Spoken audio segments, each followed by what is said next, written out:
The Marvel's opening weekend numbers are now in, and they are disastrous, spelling doom for not just this movie and any and all follow-ups planned for it, but by extension, the entire MCU. Because make no mistake about it, these results are not a reflection of just this one movie, but a referendum on the entire MCU since Endgame. A few articles declaring the MCU to be in crisis are already here, and there will be many more in the days and weeks to come. But alas, they will, for the most part, stop short of diagnosing the real and true reasons for why the MCU is in crisis. On the contrary, most will go very far to obfuscate just that. We have no such qualms though. In this postmortem, I will begin with the highlights of the box office results, before looking at the cognitive dissonance of those who can't handle the implications of the movie failing, and finally, explore how it was in no small part Disney's corporate ESG drive for diversity, equity, and inclusion that crippled the MCU.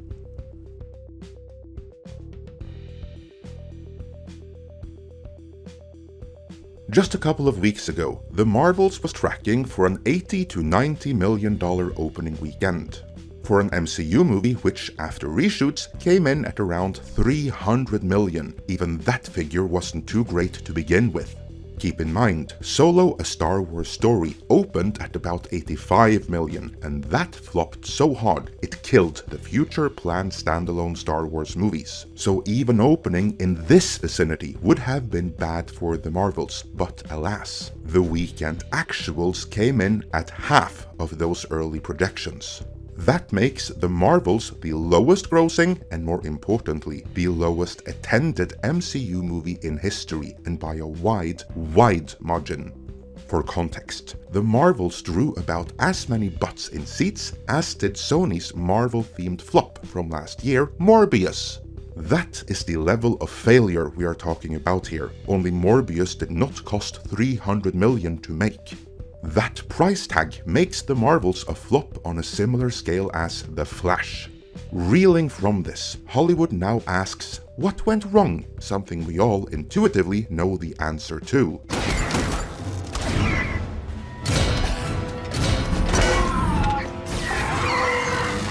Put a chick in it, make her gay! My name is Carol.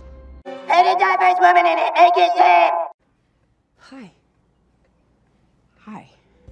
Of course, Hollywood can't bring themselves to admit that that's what happened, so let's look at their cope.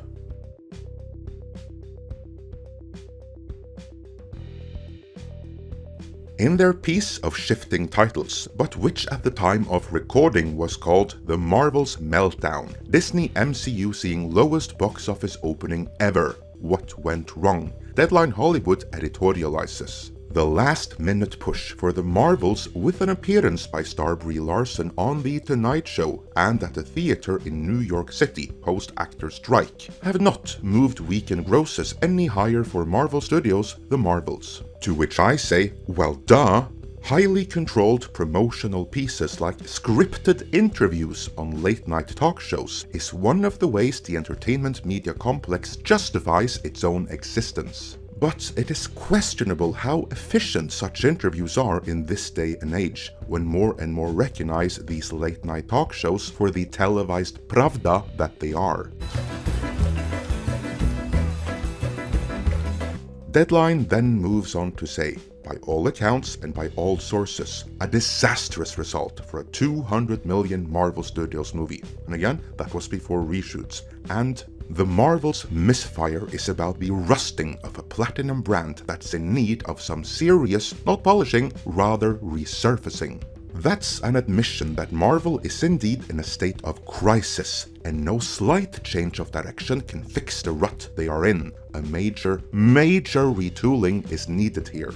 They continue, there's a maelstrom of reasons as to why The Marvels didn't work. Many will be quick to point to superhero fatigue, and that the great comic book movies of the millennium are now seeing their grand demise, just like the big Hollywood musicals of the 1960s. No. Here, I will credit Deadline Hollywood for having the courage to admit that not only is there a problem here, but that it didn't happen all on its own for some nebulous outside reason. You see, whenever someone invokes superhero fatigue as the cause of the problem, they absolve the decision makers of any and all guilt, because Hollywood sees superhero fatigue, or indeed any other kind of franchise fatigue, as some magic, unpredictable force of nature that is going to happen at some point, no matter how awesome they are at doing their jobs. So credit to Deadline Hollywood for recognizing that that is not what is going on here. Alas, this is where Deadline Hollywood slips right back into the studio-approved narrative. No, the Marvel's meltdown isn't about superhero fatigue. It's about Disney's overexposure of the Marvel Cinematic Universe brand on Disney+, and those mothholes are beginning to show. Keep what's meant for the cinema in cinemas, and keep what's meant for in-homes in the home. This is what is called an acceptable truth, and I assure you, it comes straight from Disney spin doctors in their PR department. Deadline Hollywood is, after all, not an independent or actual news outlet, so much as it is a studio mouthpiece. And the studio, and Hollywood at large for that matter, just isn't ready to admit the real reason why the Marvels is failing, along with everything else Marvel, and Pixar, and Star Wars too for that matter.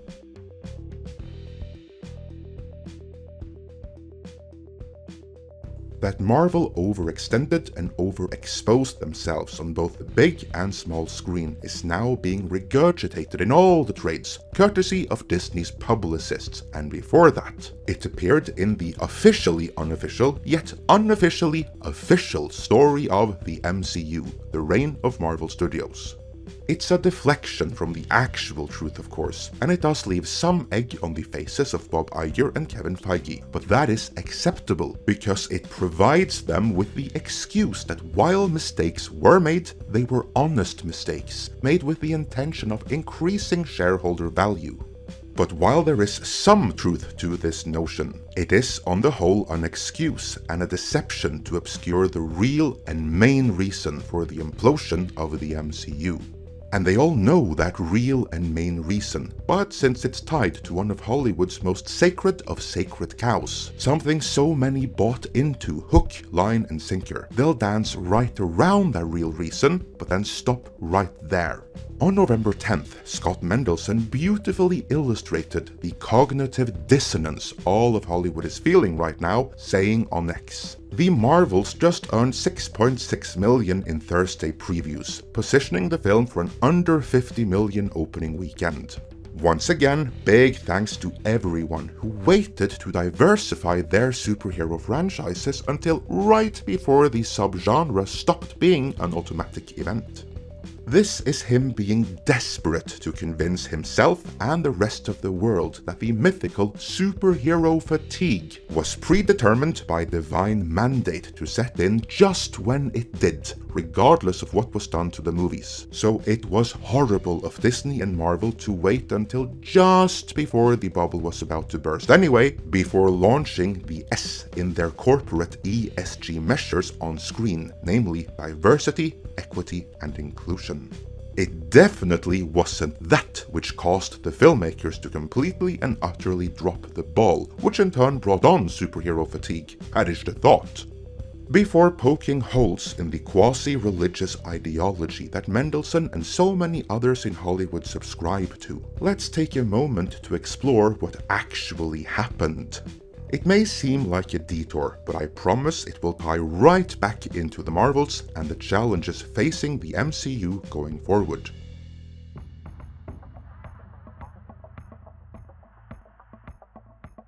Very much based on the book MCU, The Reign of Marvel Studios, we recently released 2 videos that you should see if you want to truly understand what's been going on over at Marvel. You probably need to find them in the description though, because they were both suppressed to high heavens. In the first, about the rise of the MCU, we saw how the primary founding father for the MCU was Ike Perlmutter.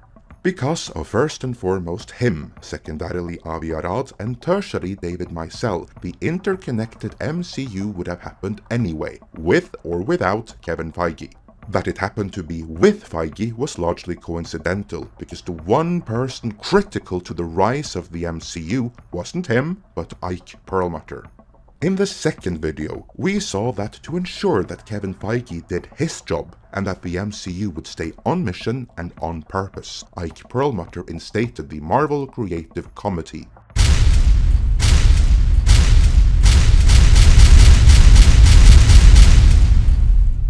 Fine, the Marvel Creative Committee. Can we move on now? I know that many of you, if you've been reading the online trades these last few years, will get an instant chill running down your spine upon hearing that name. The Marvel Creative Committee? Aren't they the ones that didn't want Robert Downey Jr. for Iron Man?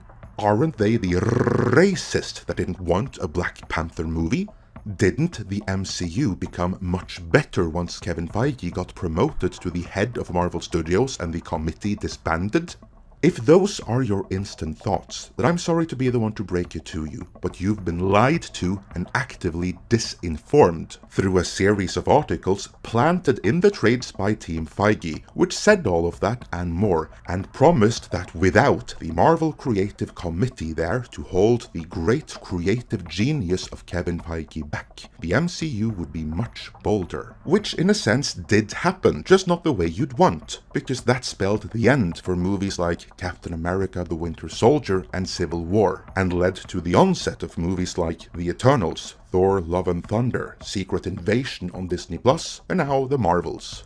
The actual truth is that the Marvel Creative Committee did in fact approve of both Robert Downey Jr.'s casting and the Black Panther movie. Feige just had to work hard to prove to them that these were financially sound decisions. You see, the mandates of the Marvel Creative Committee were to ensure that the characters were toyetic and likable in order to secure appeal to the male target audience, that the movies would be good, and that they would be interconnected. I submit that that system of checks and balances is the secret sauce that made the MCU the biggest, most successful entertainment franchise there ever has been, with audiences of both genders and across borders and cultural and language barriers. But as soon as the last movie the Creative Committee had any kind of influence over had been released, there was no one overseeing Kevin Feige anymore, and for other reasons entirely. There also no longer was any James Gunn there to help map out future phases for him. Both of these events corresponded with the onset and planning of Phase 4, but in a perfect storm, something else happened right around there as well.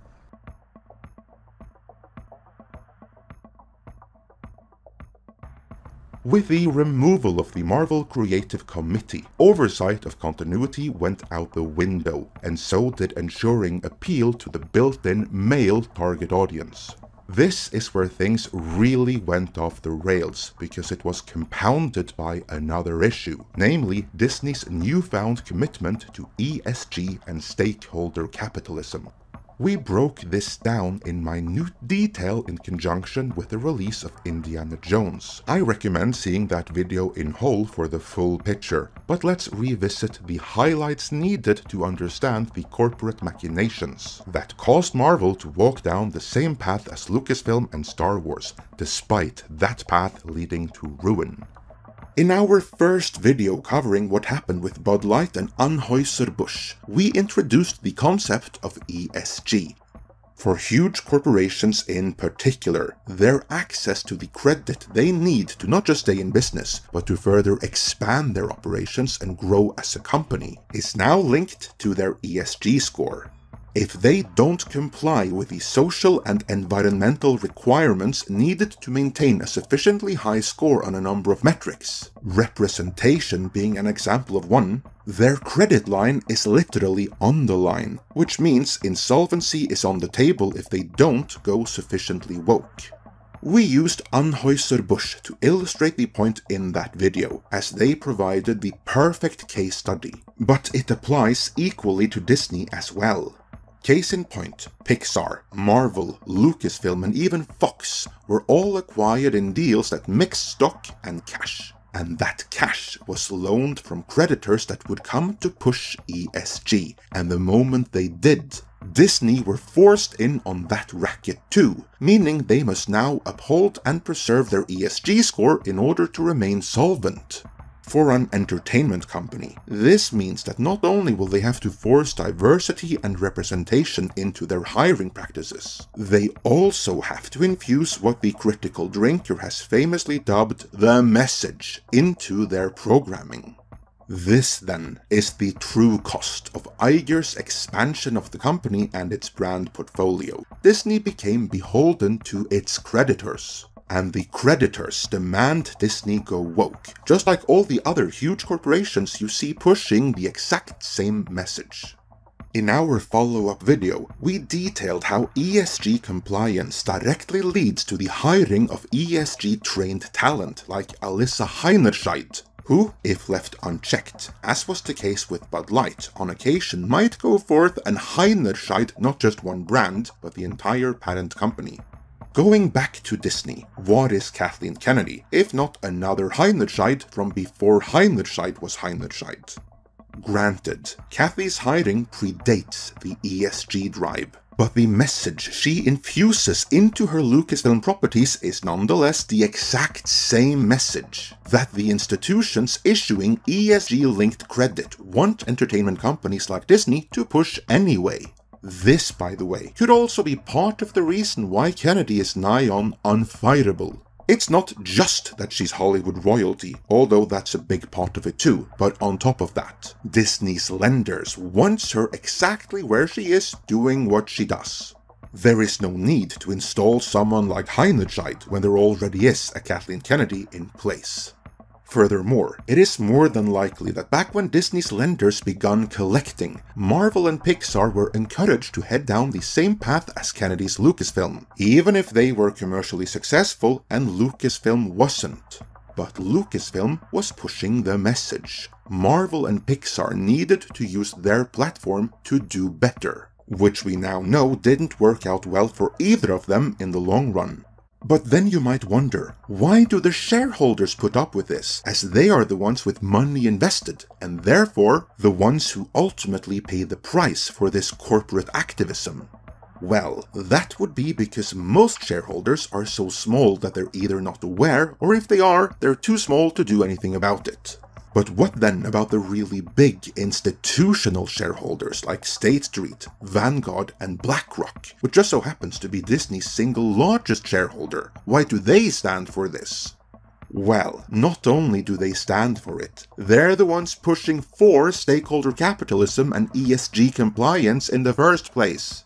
Let's take a peek behind the proverbial curtain of corporate governance. You have to force behaviors, and at BlackRock we are forcing behaviors. 54% of the incoming class are women. We added 4 more points in terms of diverse employment this year. It's just, you have to force behaviors. And if you don't force behaviors, whether it's gender or race or just any way you want to say the composition of your team, you're going to be impacted. And that's not recruiting, it is development, as Ken said. How do you force change, though? I mean, Larry, BlackRock has really been in the forefront of the ESG movement within corporate governance and a real leader. And yet change is so slow. So what is, and Ken as well, how do you force change when it is so incremental and so gradual? How do you do something more radical? Have you thought about that? Has the board of American Express thought about more radical things we could do to enhance diversity and inclusion? Because it has to be imbued in the culture of a firm. It has to be talked about, it has to be shown. Behaviors across the entire firm in every region have to be similar. And every citizen of the firm has to understand what is acceptable behaviors and what are unacceptable behaviors. That was Larry Fink, the CEO of BlackRock, Disney's single largest owner. In the 2022 annual letter to the many CEOs under his thumb, and this includes Bob Iger, Larry Fink stated that stakeholder capitalism will be a powerful force in propelling the ESG agenda forward, saying, "It is through effective stakeholder capitalism that capital is efficiently allocated, companies achieve durable profitability, and value is created and sustained over the long term." Again, that was quite verbose, but that was BlackRock, in not so many words, telling all the CEOs under their control that unless they practice stakeholder capitalism and have their ESG score in order, there will be no BlackRock money for them. If you do not have a lens towards decarbonization, you're not going to win one euro of business. To be clear though, when I say BlackRock money, I mean your money, because their financial muscle comes from managing your pension fund. That's how they make their money. Since we released that video, BlackRock has reversed course on the usage of the term ESG, as more and more people are now wise to it and see it as toxic. But this only means they'll gradually stop using the term ESG. Their commitment to the policies underneath it remains unchanged. Let's now tie all of this back to the disastrous Phase 4.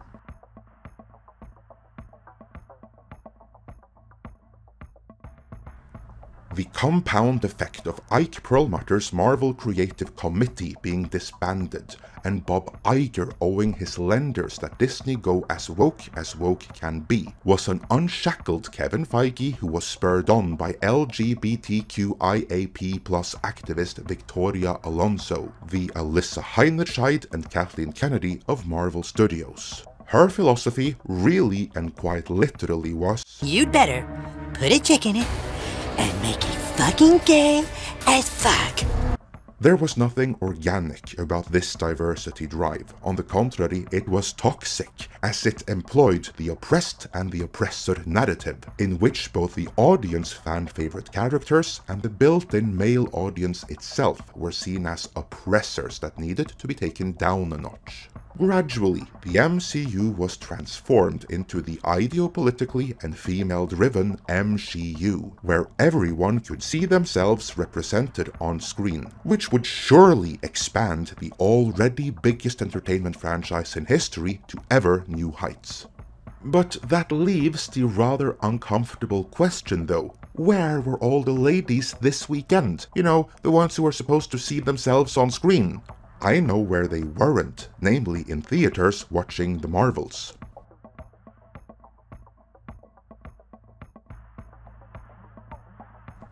In their breakdown of Thursday's box office figures, Deadline Hollywood revealed that despite the Marvels clearly being made for a diverse female audience, 63% of the attending audience were men over 25, while only 24% were women over 25.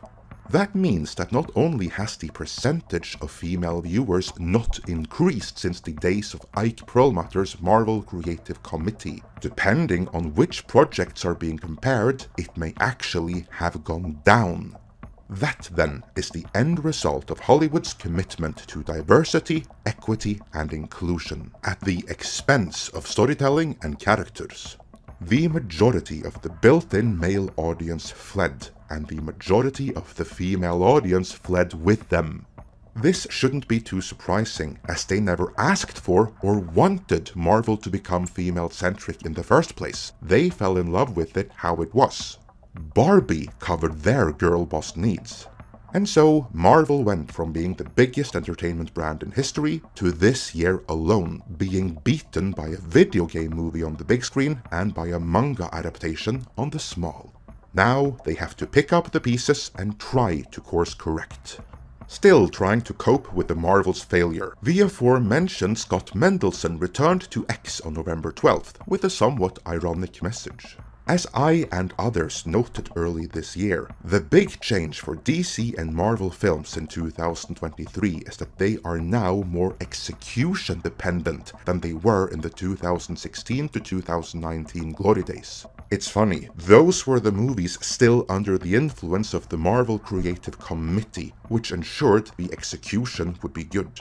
A new classic like Across the Spider-Verse can still rock the box office, but not a merely okay offering.